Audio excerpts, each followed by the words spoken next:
Hello friends, Prayagraj से मैं के Singh. Richa academy online classes में आप सबका हार्दिक स्वागत है। आज इस क्लास के माध्यम से आप लोग प्रेडिकेट पार्ट के वर्ब चैप्टर के बारे में पढ़ेंगे। वर्ब चैप्टर जिसको हम फाइनाइट वर्ब के नाम से जानते हैं। किसी भी कॉम्पिटिटिव एग्जाम में या फिर एकेडमिक एग्जाम में, किसी भी एग्जाम में आप बैठेंगे, पढ़ेंगे, इंग्लिश के बारे में सोचेंगे तो सबसे पहले जब भी आप सेंटेंस बनाएंगे तो वर्ब से आप नहीं बच पाएंगे। वर्ब की बहुत बड़ी भूमिका होती है, वर्ब का बहुत बड़ा रोल है, तो कॉन्सेप्ट को समझ लेना जरूरी है। तो सबसे पहले आज देखते हैं वर्ब के बारे में। वर्ब VERB, इसी को, ये प्रेडिकेट पार्ट का हिस्सा है, इसी को हम फाइनाइट वर्ब के नाम से भी जानते हैं। अगर केवल वर्ब की बात की जा रही तो इसका मतलब हमारा कॉन्सेप्ट तुरंत जाना चाहिए कि verb means finite verb. Finite verb की बात करें तो ये मूलतः 5 प्रकार का होता है। फाइनाइट वर्ब 5 प्रकार का कौन कौन होता है?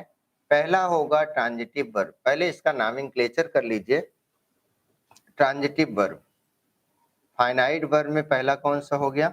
Transitive verb. दूसरा वर्ब होता है इनट्रांजिटिव वर्ब।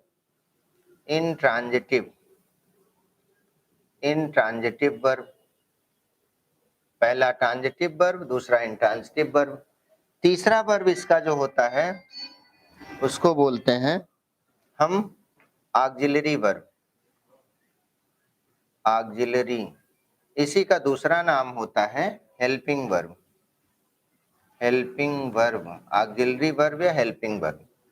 चौथा जो होता है इसको हम बोलते हैं लिंकिंग वर्ब। नाम आप लोग नोट कर लें, लिंकिंग वर्ब।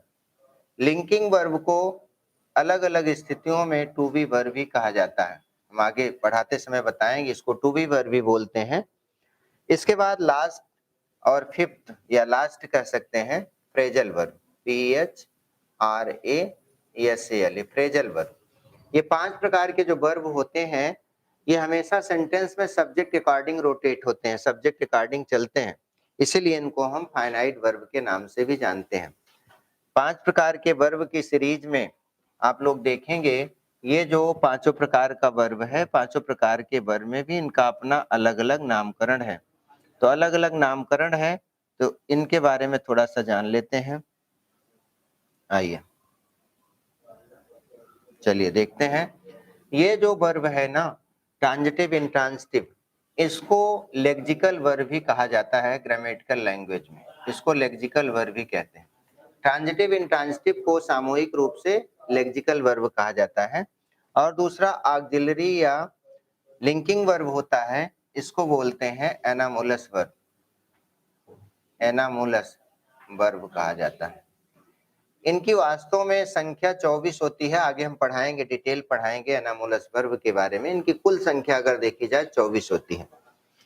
और ये फ्रेजल वर्ब, इसमें एक वर्ब दिया होता है और इसके साथ साथ कोई न कोई प्रीपोजिशन दिया होता है। फ्रेजल वर्ब और प्रीपोजिशन, जब फ्रेजल वर्ब और प्रीपोजिशन दोनों का परस्पर योग होता है, संयोग होता है, तैसे ही दोनों वर्ब के योग को हम फ्रेजल वर्ब के नाम से जानते हैं। इस तरह से देखा जाए तो वर्ब चैप्टर में, वर्ब पार्ट में 5 प्रकार के वर्ब होते हैं जो सेंटेंस में सब्जेक्ट अकॉर्डिंग ऑपरेट होते हैं, सब्जेक्ट के अकॉर्डिंग वो चलते हैं, उनके अकॉर्डिंग काम करते हैं। सब्जेक्ट को देख करके वर्ब को लगाया जाता है, लिखा जाता है, जिसके कारण हम इनको फाइनाइट वर्ब कहते हैं। फाइनाइट की हिंदी होती है परिमित क्रिया। परि मतलब होता है वाह्य, मिति मतलब माप, यानी जिस क्रिया का वाह्य मापदंड हो उसको हम परिमित क्रिया के नाम से जानते हैं। अगर वाह्य मापदंड की बात की जाए तो हमारा आपका भी कोई न कोई वाह्य मापदंड है। हमारा आपका क्या वाह्य मापदंड है? हम लोग बच्चे रहते हैं तो अपने मम्मी पापा के अनुसार चलते हैं, कहीं किसी सर्विस में आ जाते हैं तो ऑफिसर के अकॉर्डिंग चलने लगते हैं। यानी जो अपने से बड़ों के अकॉर्डिंग, जो किसी के अकॉर्डिंग रोटेट हो, उनके अकॉर्डिंग चले, उनके अकॉर्डिंग ऑपरेट हो, तो इसका मतलब वही परिमित है, वही आज्ञाकारी है उसका। तो जब वर्ब सेंटेंस में कर्ता के अनुसार चलते हैं, ये सारे वर्ब सेंटेंस में सब्जेक्ट के अकॉर्डिंग चलते हैं, सब्जेक्ट का दास होते हैं, सब्जेक्ट के अकॉर्डिंग चलते हैं, जिसके कारण इनको हम फाइनाइट वर्ब के नाम से जानते हैं।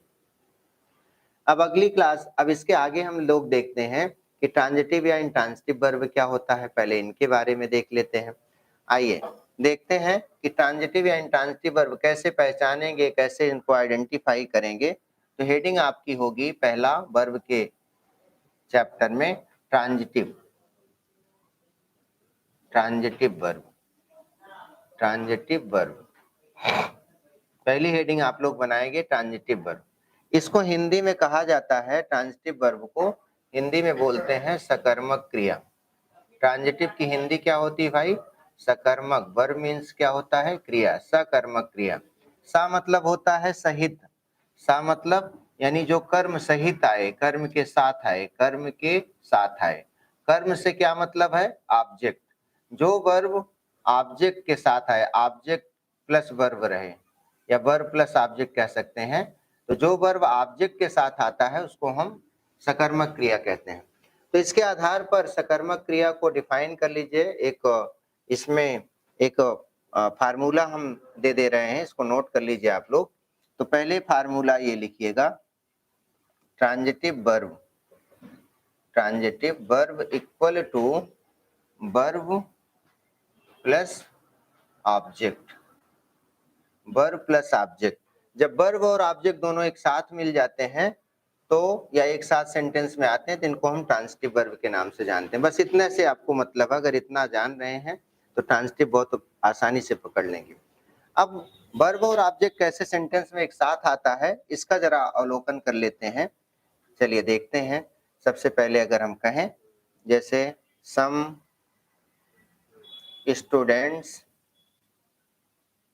स्टूडेंट्स आर रीडिंग, आर है भाई ये, are reading, READING, reading those books, those books. देखिए एक सेंटेंस लिखा गया है, some students are reading those books. अब इसमें अगर इसका अलग अलग डिस्क्रिप्शन करें, सम स्टूडेंट्स यहाँ तक तो हो गया सब्जेक्ट, और बाकी पार्ट जो बचा आर रीडिंग दोज बुक्स, इसको हम बेसिकली प्रेडिकेट पार्ट कहेंगे। ये बेसिकली प्रेडिकेट पार्ट हो गया। अब प्रेडिकेट पार्ट में ट्रांजिटिव वर्ब जानने के लिए सबसे पहले हमको ये जानना है कि आखिर इस सेंटेंस का वर्ब क्या है। इस सेंटेंस का वर्ब देखा जाए तो ये हो गया रीडिंग, ये वर्ब हो गया, इस सेंटेंस का ये वर्ब है। जब वर्ब मिल जाए ना तो इसी वर्ब में दो प्रश्न कर लेते हैं। पहला प्रश्न व्हाट और दूसरा प्रश्न होम लगाकर। इंग्लिश में अगर कहें तो व्हाट या होम, हिंदी में कहें तो इसको क्या या किसे के नाम से हम पहचान लेते हैं, क्या या किसे। तो क्या या किसे से जो भी आंसर मिलता है उसको हम हिंदी में, उसको इंग्लिश सेंटेंस में हम ऑब्जेक्ट कहेंगे। तो सम बॉयज आर रीडिंग, कुछ लड़के पढ़ रहे हैं। पहला प्रश्न करिए व्हाट रीडिंग, क्या पढ़ रहे हैं। आंसर मिला दोज बुक्स, उन किताबों को पढ़ रहे हैं। दोज बुक्स मतलब क्या होगा? उन किताबों को पढ़ रहे हैं। तो ये जो आंसर के रूप में मिला ना, इसी को हम बोलेंगे ऑब्जेक्ट, ये ऑब्जेक्ट हो गया। और यहाँ आर देखा जाए तो हेल्पिंग वर्ब है, आगे पढ़ेंगे। इस सेंटेंस में देखें तो रीडिंग के साथ एक ऑब्जेक्ट मिला दोज बुक्स। तो जब वर्ब के साथ ऑब्जेक्ट मिल जाए तो ऐसे वर्ब का नाम हो जाता है ट्रांजिटिव वर्ब। इस सेंटेंस में रीडिंग कौन सा वर्ब हो गया? ट्रांजिटिव वर्ब हुआ। क्यों हुआ? क्योंकि इसके साथ ऑब्जेक्ट भी मिल गया। तो जब वर्ब के साथ ऑब्जेक्ट मिल जाए तो उसको हम ट्रांजिटिव वर्ब के नाम से जानेंगे। एक दो एग्जाम्पल और देखते हैं। जैसे हम कहें that girl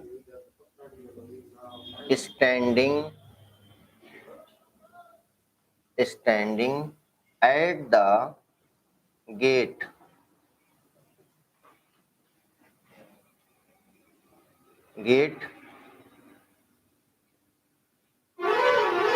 give me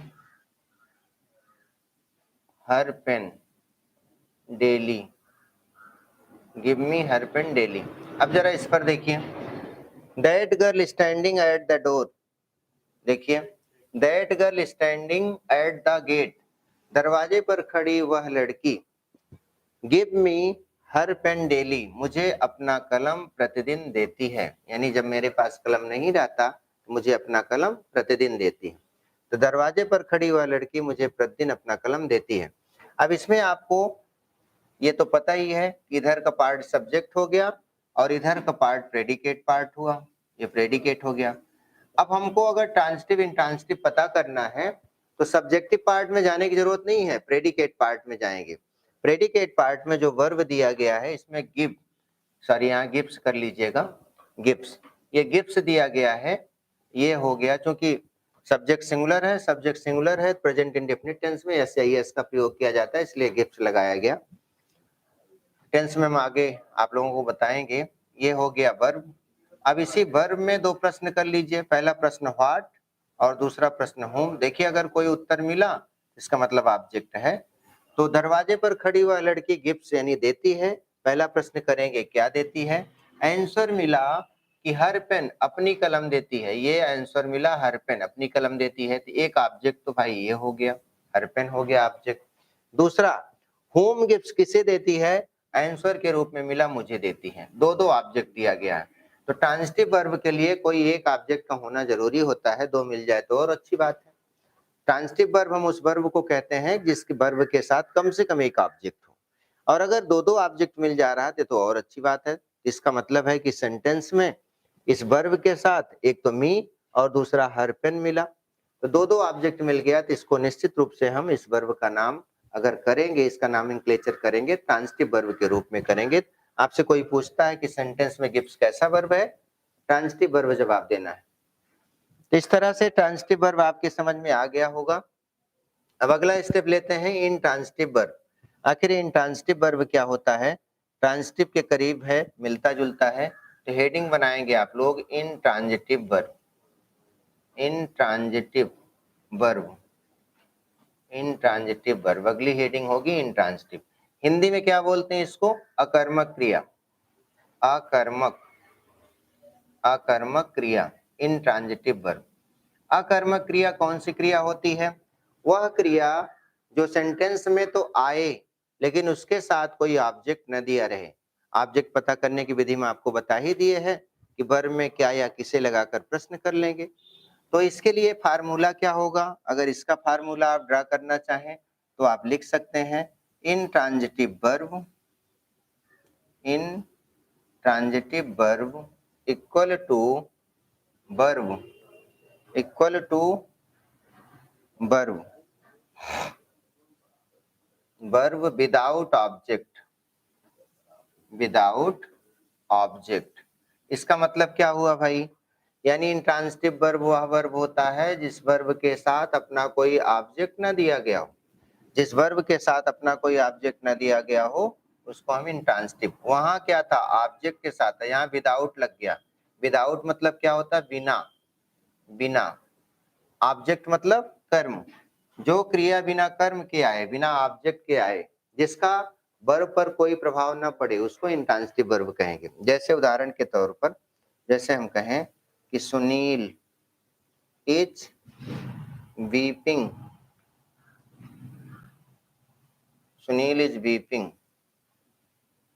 Sunil रो रहा है। देयर, वीपिंग देयर मतलब वहां रो रहा है, उसकी तरफ इशारा करके बोला जा रहा है वहां रो रहा है। अब इसमें जरा देखिए सुनील क्या हो गया, सेंटेंस का सब्जेक्ट। सुनील पर विचार करें तो ये सेंटेंस का सब्जेक्ट हुआ, और यहां से लेकर इज वीपिंग देयर तक ये सेंटेंस का प्रेडिकेट पार्ट हो गया, हुआ ना, प्रेडिकेट पार्ट। अब प्रेडिकेट पार्ट में जो वर्ब दिया गया है वीपिंग करके, इसके बारे में पता करना है कि वीपिंग ट्रांजिटिव वर्ब है कि इंट्रांजिटिव वर्ब। अब पता कर लेते हैं, हम आपको पहले भी बता चुके हैं कि ट्रांजिटिव वर्ब पता करने के लिए इसी वर्ब में दो प्रश्न कर लेते हैं, पहला प्रश्न क्या और दूसरा प्रश्न किसे। क्या या किसे से जो प्रश्न करेंगे इसके जवाब में जो भी आंसर मिलता है, वो आंसर अगर कोई मिलता है तो वो ट्रांजिटिव वर्ब है। तो क्या या किसे लगाकर हमने यहाँ पर प्रश्न कर लिया। अब जरा देखिए, यहाँ से अगर कोई आंसर नहीं मिलेगा तो इंट्रांजिटिव वर्ब कहा जाएगा, कोई ऑब्जेक्ट नहीं मिलेगा तो intransitive verb. Sunil is weeping there, Sunil वहां रो रहा है, क्या रो रहा है पता नहीं, किसे रो रहा है ये भी नहीं पता। इसका मतलब है इस वर्ब का अपना कोई ऑब्जेक्ट नहीं है, इसका प्रभाव किसी भी शब्द पर, प्रेडिकेट के किसी भी शब्द पर नहीं पड़ा। जब प्रेडिकेट पार्ट के किसी भी शब्द पर वर्ब का प्रभाव नहीं पड़ता है तो ऐसे वर्ब का नाम क्या हो जाएगा, इंट्रांजिटिव वर्ब। इस वर्ब को आप कह सकते हैं ये इंट्रांजिटिव वर्ब है, इंट्रांजिटिव वर्ब हो गया। एक दो एग्जाम्पल और देख लेते हैं, कॉन्सेप्ट क्लियर हो जाएगा। ट्रांसक्रिप्ट में गलती आप लोग नहीं करेंगे तब। चलिए देखते हैं दूसरा वर्ब। थोड़ा सा सेंटेंस को लेंदी करते हैं, जैसे that beautiful girl standing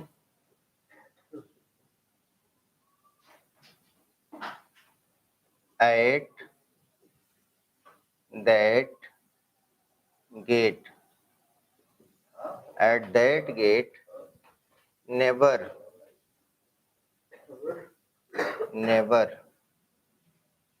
dances in this way। जरा देखिए, बहुत इंपॉर्टेंट सेंटेंस है। यहाँ लिखा गया है that beautiful girl standing at that get. इसका मतलब क्या हुआ? दैट ब्यूटीफुल गर्ल, वह सुंदर लड़की, स्टैंडिंग एट दैट गेट, जो उस दरवाजे पर खड़ी है, उस दरवाजे पर खड़ी वह सुंदर लड़की, never dances in this way, इस तरह से कभी डांस नहीं करती। अब यहाँ फिर अगर हम आपसे कहें कि सेंटेंस के सब्जेक्ट और प्रेडिकेट को अलग करिए, तो यहाँ से लेकर यहाँ तक ये पूरा पार्ट क्या हो जाएगा? Subject part. इसमें तो आपको कोई डाउट है नहीं, सब्जेक्ट प्रेडिकेट को अलग कर ही लेंगे तो यहाँ से लेकर यहाँ तक सब्जेक्ट पार्ट हो गया। अब मामला बचता है सब्जेक्ट के अलावा जो कुछ छोड़ा जाता है, जो कुछ सेंटेंस में बचता है, ऐसे पार्ट को हम प्रेडिकेट कहते हैं। ये पूरा पार्ट बन गया प्रेडिकेट। अब प्रेडिकेट पार्ट में आपको इंट्रांजिटिव वर्ब का अवलोकन करना है, इंट्रांजिटिव वर्ब के बारे में पता करना है। तो इंट्रांजिटिव वर्ब कैसे पता करेंगे? जो वर्ब दिया होता है, पहले भी हम इसका ट्रिक, इसका तरीका आपको बता चुके हैं कि जो वर्ब दिया होता है, इसी वर्ब में यहाँ जैसे डांस दिया गया है, इसमें दो प्रश्न करेंगे। पहला प्रश्न करेंगे क्या, और दूसरा प्रश्न किसे लगाकर करेंगे। पहला प्रश्न क्या कर दिए, दूसरा प्रश्न किसे कर दिए। क्या या किसे से अगर कोई जवाब नहीं मिला तो इसका मतलब इंट्रांजिटिव वर्ब है, और इसका कहीं जवाब मिल भी नहीं रहा है। दरवाजे पर खड़ी वह सुंदर लड़की कभी नहीं इस तरह से डांस करती। क्या डांस नहीं करती, किसे डांस नहीं करती, कोई जवाब नहीं मिला। इसका मतलब डांस कौन सा वर्ब हो गया? ये वर्ब बना इंट्रांजिटिव वर्ब।